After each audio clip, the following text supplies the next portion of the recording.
ഇപ്രാവശ്യത്തോളം ടൊവിനോ എടുത്തു magic frame. Variety പടാണ്, പക്ക variety പടാ. ഇത് വേറൊന്നുമില്ല, ഇതിന്റെ മോഡിഷനും ഇതൊക്കെ 3 ക്യാരക്ടർ നല്ല അടിപൊളി. രാവിലെ വന്നതിന് മുതലായി അടിപൊളി അടിപൊളി വർക്ക്, സൂപ്പർ പടം. ക്യാമറ വർക്ക് എല്ലാം സൂപ്പർ ആയിട്ടുണ്ട്. ഇപ്രാവശ്യത്തെ ഓണം ഏറം കൊണ്ടുപോയി അജയും കൊണ്ടുപോയി. ടൊവിനോ തൂക്കി, ഓണം തൂക്കി. അടിപൊളി എന്ന് വെച്ചാൽ കിടിലൻ പടം, നല്ല വർക്ക്, സൂപ്പർ DOP, മ്യൂസിക് എല്ലാം കൊണ്ടും പടം അടിപൊളി. ഒരു ഫാന്റസി ഫിക്ഷനും എല്ലാം കൂടെ ആയിട്ട് നല്ല സൂപ്പർ പടം കേട്ടോ, അടിപൊളിയായിട്ട്. സൂപ്പർ പടം, അടിപൊളി. ജിഗൻലാലിന്റെ മേക്കിങ്ങും ടോവിനോയും അടിപൊളി, ബാക്കിയുള്ളതും അടിപൊളിയായിരുന്നു. നന്നായിരുന്നു, അടിപൊളിയാണ്, സൂപ്പറായിട്ട് ചെയ്തിട്ടുണ്ട്. ടോവിനൊക്കെ അടിപൊളിയായിട്ടുണ്ട്, ബേസിൽ അടിപൊളിയായിട്ടുണ്ട്. അതിൽ എല്ലാ നടന്മാരും നല്ല രീതിയിൽ ചെയ്തിട്ടുണ്ട്, നല്ല രീതിയിൽ ചെയ്തിട്ടുണ്ട്. ഒരു എന്താ പറയുക, ഒരു പാൻ ഇന്ത്യൻ സിനിമ, ഒരു മാത്രമല്ല ഒരു ലോകോത്തര നിലവാരം പുലർത്താൻ കഴിയുന്ന രീതിയിൽ അതിന്റെ മേക്കിംഗ് ഗംഭീരമായിരുന്നു, അടിപൊളിയായിരുന്നു. 6 വർഷത്തെ കാത്തിരിപ്പ്, ജിതിൻ ലാലിന്റെ വെറുതെ ആയില്ല, അടിപൊളിയായിരുന്നു. അജയന്റെ 2ാം മോഷണം, 3 ക്യാരക്ടേഴ്സ്, ടൊവിനോ, ഹാറ്റ്സ് ഓഫ്. ഓരോ ക്യാരക്ടറും വ്യത്യസ്തമാണ്, പക്ഷെ മണി എന്ന് പറഞ്ഞ ക്യാരക്ടറിന് ടൊവിനോട്ടാണ് എഫേർട്ട് പൊളിച്ചിട്ടുണ്ട്. മേക്കിംഗ് വൈസ് ഒരു മുത്തശ്ശി കഥ പോലെ നമുക്ക് കാണാൻ പറ്റിയത് നല്ല രീതിയിൽ മേക്ക് ചെയ്തിട്ടുണ്ട്, നല്ല ഇൻട്രസ്റ്റിംഗ് ആയ രീതിയിൽ. ലൈക്ക് ഓണത്തിന് നമുക്ക് ഫാമിലി ആൻഡ് ഫ്രണ്ട്സായിട്ട് വന്ന് കാണാൻ പറ്റിയ മൂവിയാണ്. ആൻഡ് ഇത്രയും നാള് ഒരാൾ ഫസ്റ്റ് ഡയറക്ടറിന്റെ മൂവിയാന്ന് നമ്മൾ പറയത്തേ ഇല്ല, അത്രയും നല്ല എഫേർട്ട് എടുത്തിട്ടുണ്ട്.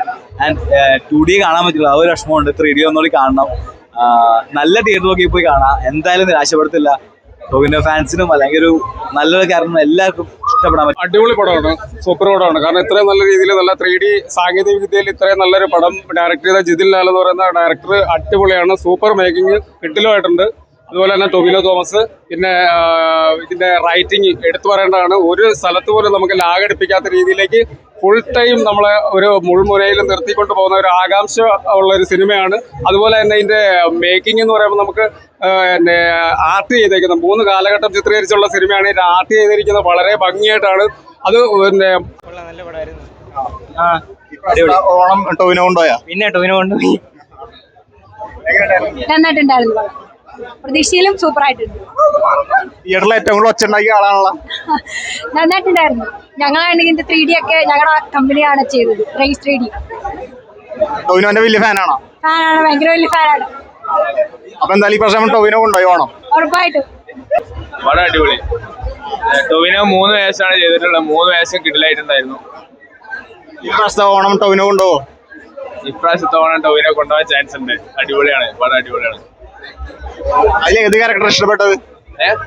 ഇഷ്ടപ്പെട്ട ക്യാരക്ടർ ഏതാണ്? മണിയൻ നന്നായിട്ട് ചെയ്തിട്ടുണ്ടായിരുന്നു, എനിക്ക് ഒരുപാട് ഇഷ്ടപ്പെട്ടു. Hello, hi. അടിപൊളി ഫിലിമാണ്. മലയാളത്തിൽ നിന്ന് എന്താ പറയാ, നമുക്കൊരു കൽക്കി മോഡൽ ഒരു വിഷ്വലൊക്കെ പ്രതീക്ഷിക്കാവുന്ന ഒരു ഫിലിമാണ് മരക്കാരനൊക്കെ ശേഷം. ഇതില് പിന്നെ ടൊവിനോ എന്ന് പറയുന്നത് 3 ക്യാരക്ടറാണ് ചെയ്യുന്നത്. ആ 3 ക്യാരക്ടറിൽ എന്നെ സംബന്ധിച്ച് എനിക്ക് ഏറ്റവും ഇഷ്ടപ്പെട്ടത് മണിയന്റെ ക്യാരക്ടറാണ്. ഒരു 3 ജനറേഷന്റെ കഥയാണ് പറയുന്നത്. അതുപോലെ ഒരു കള്ളന്റെ മകനായി ജനിച്ചു പോയതിന്റെ പേരിൽ അവനെ സമൂഹം കള്ളനാക്കി തന്നെ മാറ്റുന്ന ഒരു സമ്പ്രദായം നമ്മുടെ സൊസൈറ്റിയിലുണ്ട്. അത് ശരിക്കും വിഷ്വലിൽ കാണിക്കുന്നുണ്ട്.